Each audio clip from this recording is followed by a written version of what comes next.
3.1 Definition of Laplace transform. So by the definition, the Laplace transform of a function ft is defined by this formula. Okay, the Laplace, okay, which is denoted by the L, the curly L here. Okay, so whenever you see this L and then in the bracket ft, then it means this is the Laplace to the function ft. Okay, so the result of the Laplace transform is a function in terms of s. We denote as capital F s. Okay, so how do you get from left hand side here to the fs is basically by using this integral.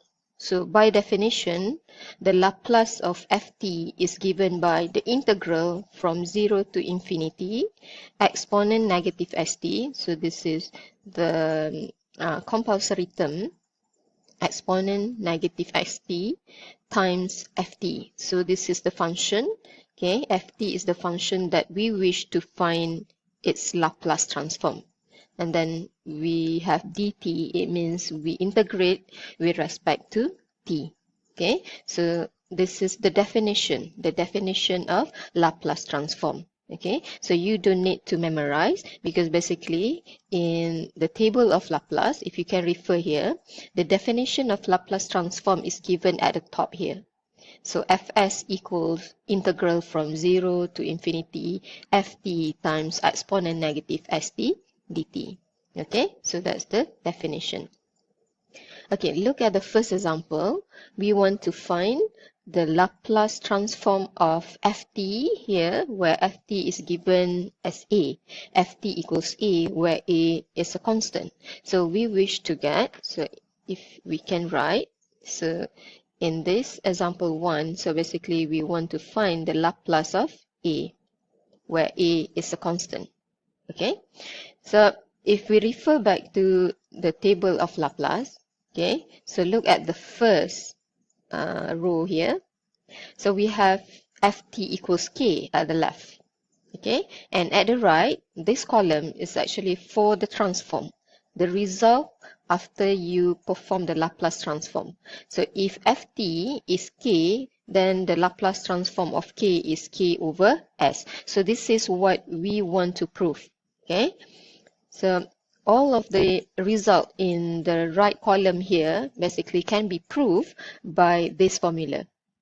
Okay, so we want to find the Laplace of a.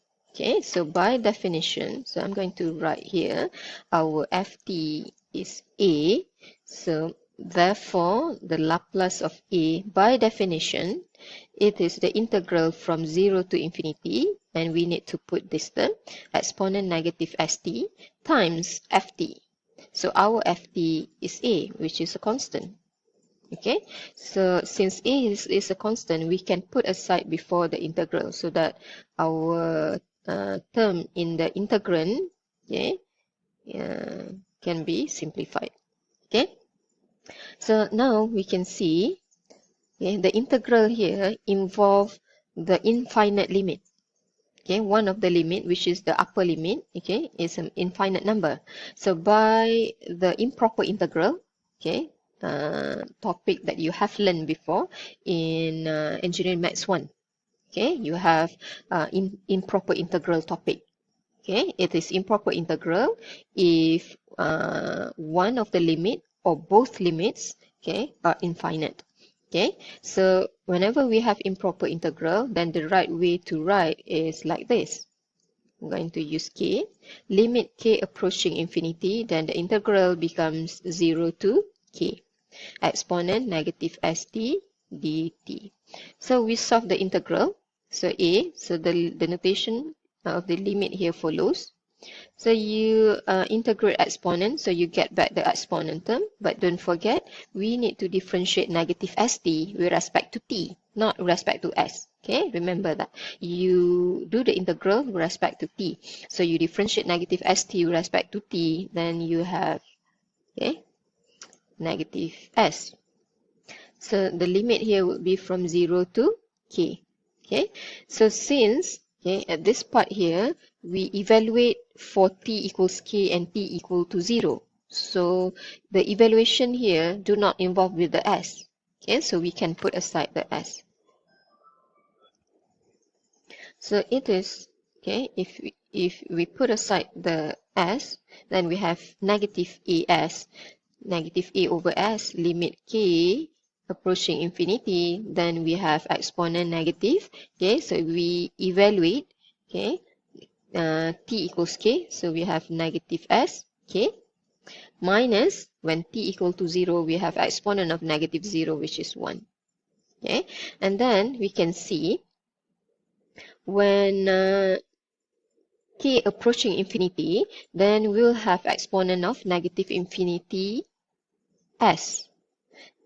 Exponent negative infinity s is exponent negative infinity. When we have exponent negative infinity, then the answer is 0. So 0 minus 1. So simplify, we have a over s. Okay, so we can conclude that, therefore the Laplace of a equals a over s. So this is exactly what we have in the table of Laplace. If ft is k, where k is a constant, then the result is k over s.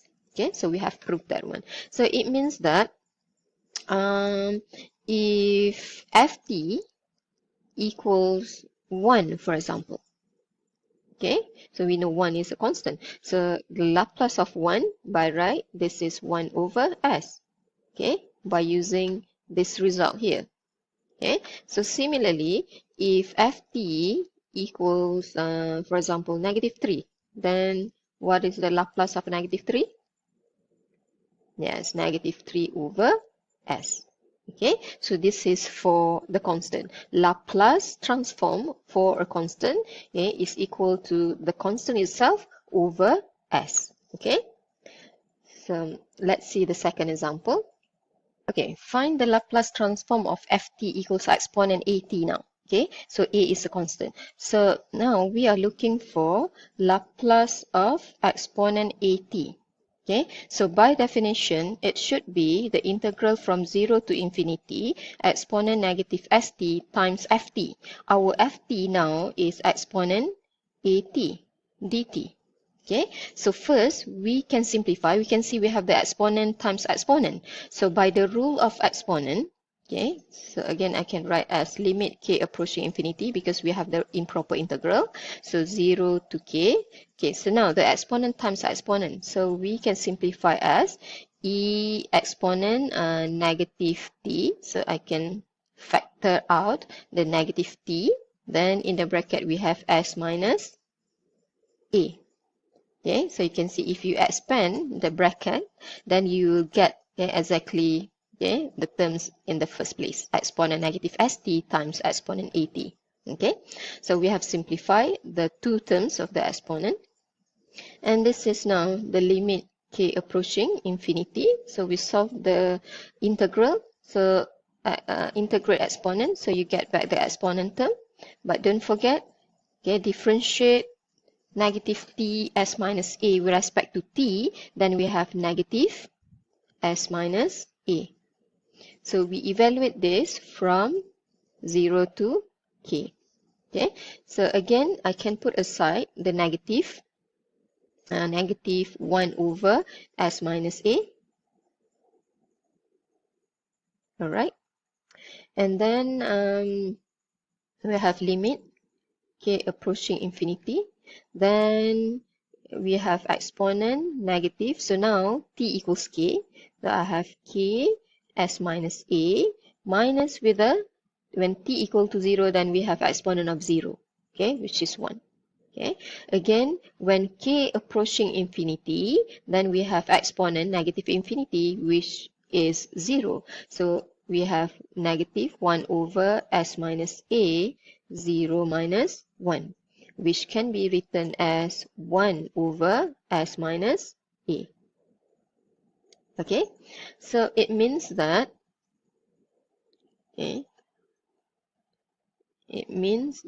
if we have For example, we want to find the Laplace of, okay, so I'm going to write down first.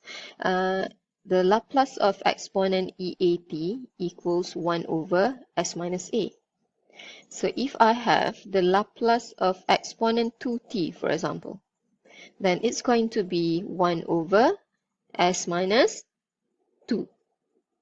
Okay, if I have the Laplace of exponent negative 2t, then the answer would be 1 over s minus negative 2, which is 1 over s plus 2. Okay, so by the Laplace transform, yeah, so the condition for the s, okay, so s here should be greater than a. Okay, so the term at the denominator here, okay, s always be greater than a. Okay, so the denominator here is always positive. Okay, s minus 2, similarly here, okay, s should be greater than 2, and this one s should be greater than negative 2. Okay, so this is the Laplace transform if your ft is in the form of exponent at. Okay, so is the third